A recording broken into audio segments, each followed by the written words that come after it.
نحمده ونصلي على رسوله الكريم اللهم صل على سيدنا ومولانا محمد النبي الأمي وعلى آله وأصحابه وبارك وسلم۔ میرے معزز خواتین و حضرات، اب تک سورۃ بقرہ کے درس میں 4 واقعات بیان کیے جو اس کے اندر موجود تھے۔ اس میں ہمارے لیے بہت ساری نفع کی چیزیں تھیں۔ اب سورۃ بقرہ کے اندر جو مسائل ہیں، اختصار کے ساتھ اس میں سے کچھ مسائل عرض کیے جائیں گے۔ کچھ کا تعلق عقائد کے ساتھ ہے اور کچھ کا تعلق جو ہے وہ مسائل کے ساتھ ہے۔ سب سے پہلا مسئلہ یہ سمجھیں کہ اللہ جل شانہ کی ذات قادر مطلق ہے اور بندہ عاجز ہے، یعنی بندہ عاجز ہے، اللہ قادر ہے۔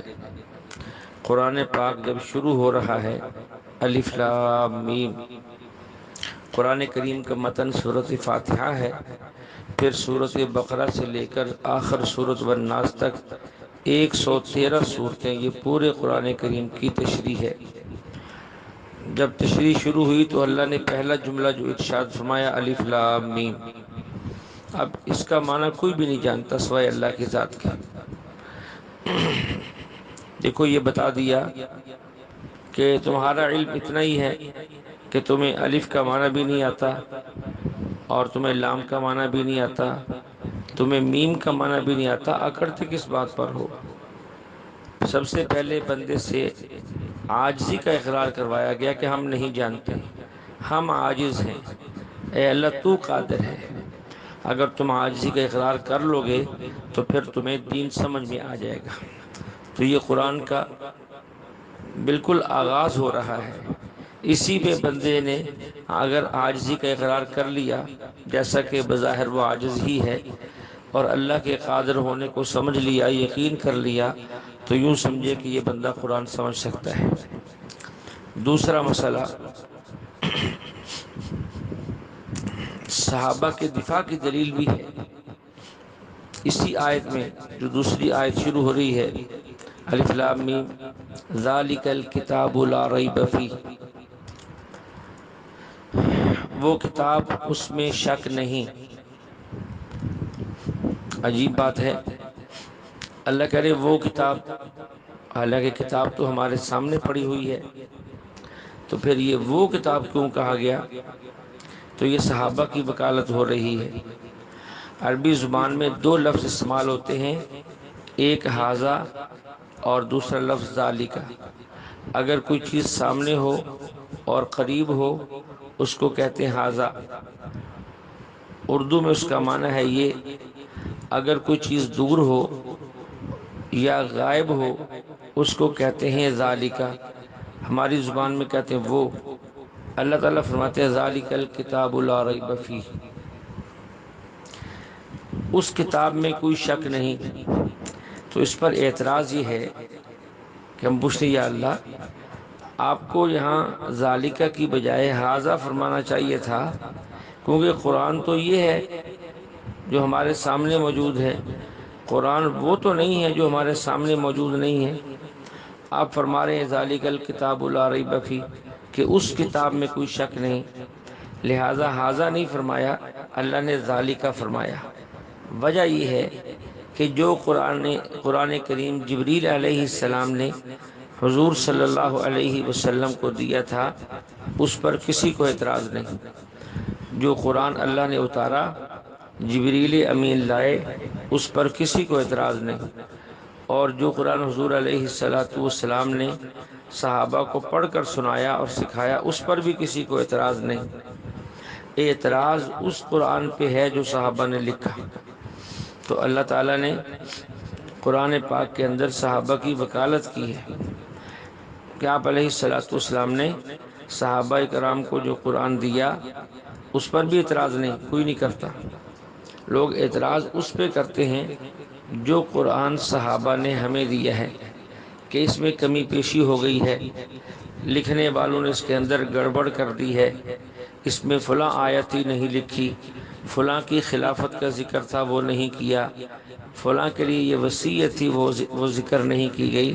اللہ فرماتے نہیں، ذالکا وہ قرآن جو جبریل علیہ السلام نے آپ علیہ السلام کو دیا وہ لکھا ہوا نہیں تھا، وہ بھی لا ریب فی جو حضور علیہ السلام نے صحابہ کرام کو دیا وہ بھی لکھا ہوا نہیں تھا، تو وہ بھی لا ریب فی، اس میں کوئی شک نہیں۔ اور یہ لکھا کب گیا ہے؟ حضرت ابوبکر صدیق رضی اللہ عنہ کے فرمانے پر جمع کیا گیا، حضرت عمر، حضرت عثمان رضی اللہ عنہ کے فرمانے پر فرمایا کہ جو جبریل علیہ السلام نے حضور صلی اللہ علیہ وسلم کو قرآن دیا وہ لکھا ہوا نہیں، وہ بھی لا ریب فی، جو حضور علیہ السلام نے صحابہ کو قرآن دیا وہ بھی لکھا ہوا نہیں تھا، وہ بھی لا ریب فی، یعنی ذالکا یعنی وہ قرآن جو صدیق اکبر لکھوائے گا، وہ قرآن جو حضرت عمر لکھوائے گا، اور وہ قرآن جو حضرت معاویہ لکھے گا، ذالک الکتاب لا ریب فی، وہ بھی لا ریب فی، اس میں بھی شک نہ کرنا۔ جس طرح وہ لا ریب فی ہے یہ بھی لا ریب فی ہے، اس میں بھی شک نہیں، اس میں بھی شک نہیں۔ تو اللہ نے یہاں صحابہ کی وکالت کی ہے اور ان کی امانت داری بیان کی ہے، اس لیے کہ تم اس میں شک نہ کریں۔ اب وہ چیز، وہ قرآن جو لکھا ہوا وہ سامنے موجود نہیں تھا، وہ موجود نہیں تھا، قریب نہیں تھا، نظر نہیں آ رہا تھا، نظروں سے غیب تھا کیونکہ ابھی لکھا ہی نہیں گیا تھا، اس لیے اللہ فرماتے ذالک الکتاب وہ قرآن جو صحابہ لکھیں گے لا ریب فی، اس میں کوئی شک نہیں۔ ایک اور بات سمجھیں، اس قرآن کو کلام اللہ بھی کہا جاتا ہے، کتاب اللہ بھی کہا جاتا ہے، قرآن حکیم اور قرآن مجید بھی کہا جاتا ہے۔ جب اللہ جل شانہ نے اس کلام کو تکلم کیا تو اس کو کلام پاک کہا گیا۔ جب حضور علیہ السلام نے اسے پڑھا تو یہ قرآن پاک تھا۔ جب صحابہ اور حضرت معاویہ رضی اللہ عنہ نے اس کو لکھا تو پھر یہ کتاب اللہ بنی ہے، کیونکہ کتاب تو بنتی ہی تب ہے جب اس کو لکھا جائے، جب یہ لکھا ہی گیا تو وہ کتاب بنی ہی نہیں۔ جب کتاب نہیں بنی تو پھر اللہ کا یہ فرمانا ذالک الکتاب لا ریب فی کہ اس کتاب میں شک نہ کرو۔ کون سی کتاب؟ جو لکھی جائے گی، جس کو صحابہ لکھیں گے، جس کو حضرت زید لکھیں گے، جس کو حضرت معاویہ لکھیں گے، جس کو دوسرے صحابہ لکھیں گے، اس کتاب میں شک نہ کرو۔ تو اللہ جل شانہ نے اس پہلی ہی آیت کے اندر پہلے بندے کے عاجزی کا اقرار کروایا اور پھر صحابہ کے امانت دار ہونے کا، اللہ تعالیٰ نے ان کی امانت داری کی جو ہے اللہ نے خود گواہی دی۔ تیسرا مسئلہ، انہی دوسری تیسری آیات کے اندر عقیدہ ختم نبوت کو بیان کیا گیا ہے۔ کہاں بیان کیا گیا؟ یہ ایک لمبا واقعہ ہے، میں نے حاجی عبدالوہاب صاحب رحمۃ اللہ علیہ سے بھی سنا اور حضرات سے بھی سنا کہ جب بھٹو کے زمانہ میں اسمبلی کے اندر قادیانیت کے کفر پہ بات چل رہی تھی، اس وقت مفتی محمود صاحب رحمۃ اللہ علیہ نے اسمبلی میں جب اپنا دعویٰ پیش کیا تو اس پر بہت سے جو ایم این اے تھے انہوں نے پوچھا کہ مفتی صاحب کیا قرآن کے اندر بھی یہ مسئلہ ہے کہ اللہ کے نبی کے بعد کوئی نبی نہیں آئے گا؟ تو مفتی صاحب نے فرمایا کہ عجیب بات ہے، یہ تو قرآن پاک کے پہلے صفحے پر لکھا ہوا ہے کہ اللہ کے نبی کے بعد کوئی نبی نہیں آئے گا۔ وہ بڑے حیران ہوئے، پوچھا کہ پہلے صفحے پر کہاں ہے؟ میں کہ یہ آیت نمبر 4 کے شروع میں لکھا ہے۔ اللہ فرماتے ہیں والذین یؤمنون بما انزل الیک وما انزل من قبلک وبالآخرۃ ھم یوقنون، ایمان والے وہ لوگ ہیں جو اس چیز پر بھی ایمان لائے جو آپ کی طرف نازل کی گئی، حضور علیہ السلام کو خطاب ہے، وما انزل من قبلک، اور اس چیز پر، اس وحی پر بھی ایمان لائے جو آپ سے پہلے انبیاء علیہ السلام پر اتاری گئی۔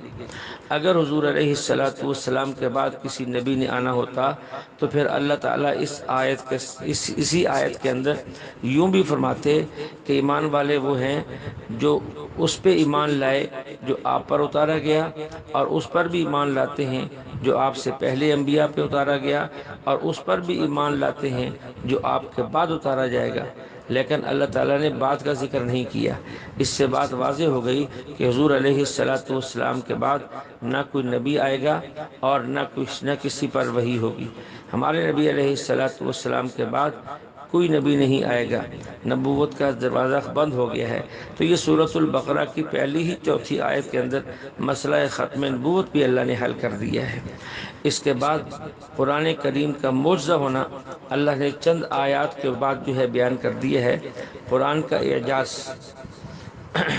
یہ قرآن کا اعجاز کیا ہے؟ یہ اللہ کے نبی علیہ السلام کا معجزہ ہے۔ معجزہ کا معنی سمجھے، جس دور میں جس فن کا چرچا ہوتا تھا اللہ جل شانہ اپنے نبی کو اس فن میں ایسی چیز، ایسی مہارت عطا فرماتے تھے کہ فن والے لوگ عاجز آ جاتے تھے۔ مثال کے طور پر سمجھے، موسیٰ علیہ السلام کا معجزہ دیکھیں۔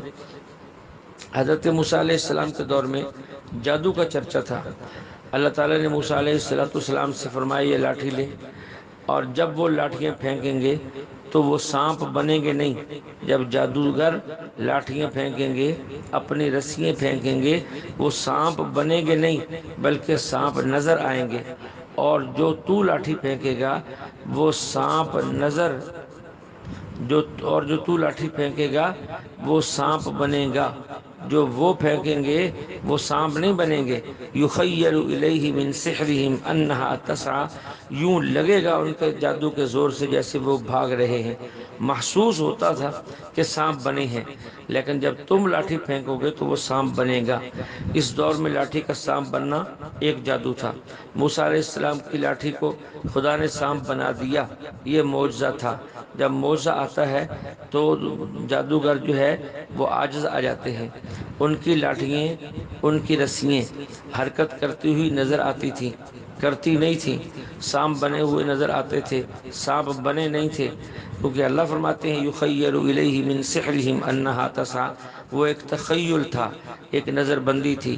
لیکن جب موسیٰ علیہ السلام نے لاٹھی پھینکی اور وہ سانپ بن گئی، سانپ بن کر سب کو نگل گئی، تو جادوگر عاجز آ گئے اور انہیں اقرار کرنا پڑا کہ یہ جادو نہیں۔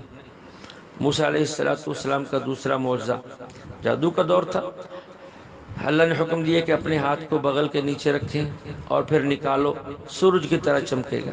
اب جادوگروں سے کہو کہ وہ بھی اس طرح کر کے دکھائیں، وہ بھی اپنا جادو دکھائیں، اپنے ہاتھ کو اس طرح روشن کر کے دکھائیں، لیکن ایسا نہ ہو سکا، وہ ایسا نہ کر سکے، اس قسم کا جادو نہ دکھا سکے۔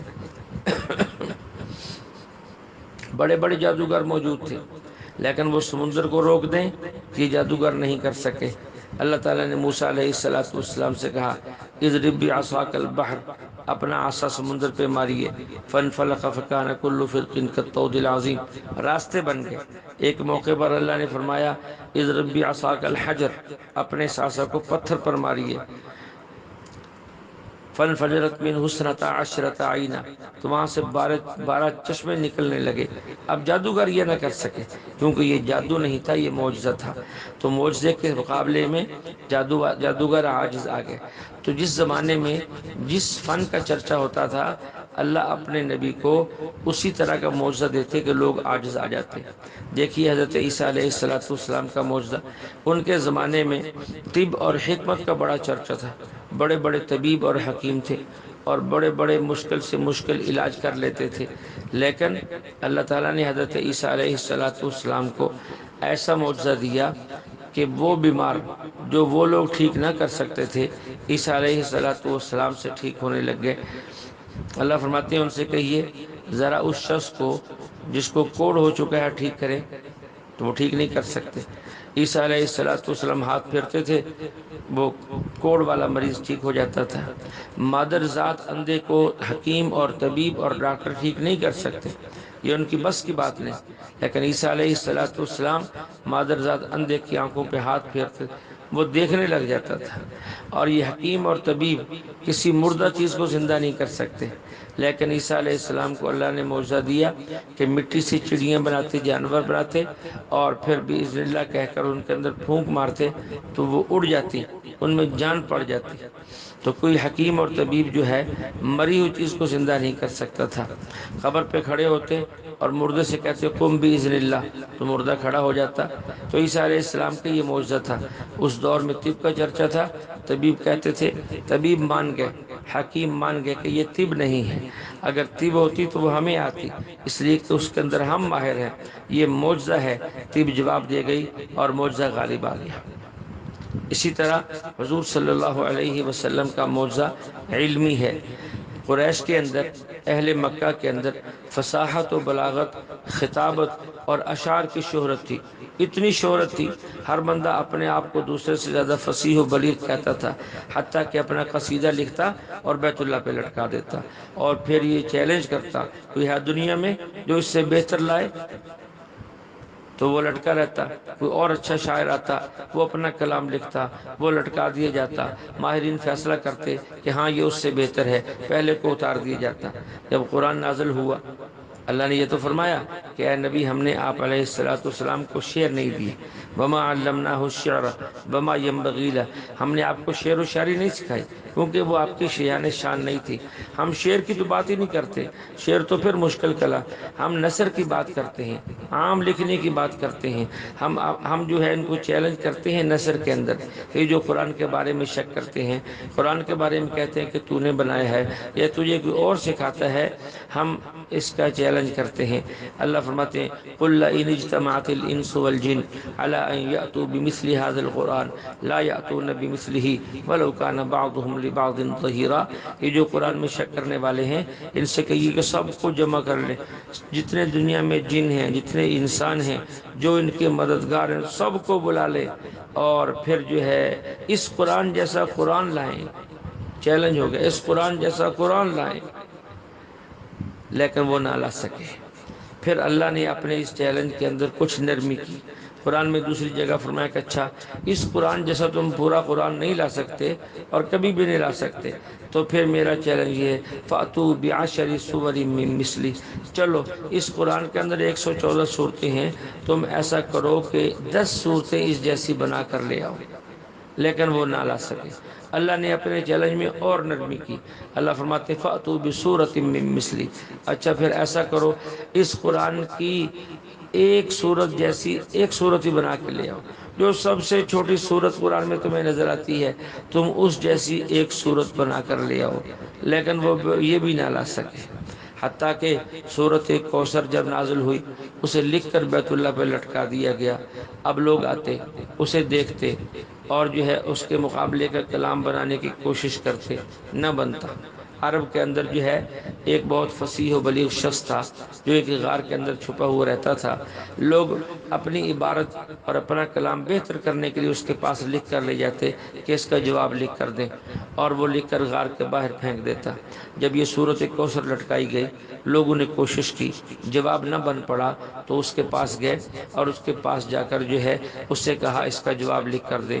اس نے کہا ٹھیک۔ لوگ گئے، دیکھا کہ باہر کوئی کاغذ نہیں پڑا ہوا، جواب لکھا ہوا نہیں ہے۔ آواز جس نے کہا کل، پھر کل، پھر کل، پھر اس نے اندر بلایا، دیکھا کاغذوں کے پھٹے اور کٹے ہونے کا ڈھیر لگا ہوا ہے۔ پوچھا یہ کیا ہے؟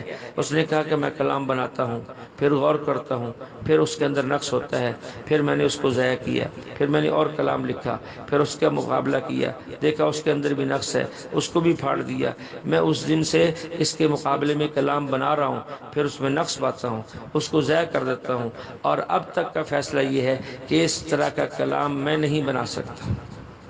عرب کے اندر ایک اور بہت بڑا شاعر تھا، لبید اس کو کہتے تھے۔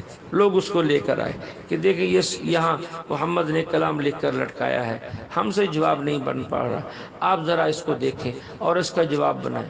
لبید نے ایک نظر سورۃ الکوثر پہ ڈالی اور پھر کھڑا ہو گیا کفار کی طرف متوجہ ہو کر، اور اس نے فی البدیہہ اشعار کہنے شروع کیے جو پہلے سے بنے ہوئے نہیں تھے۔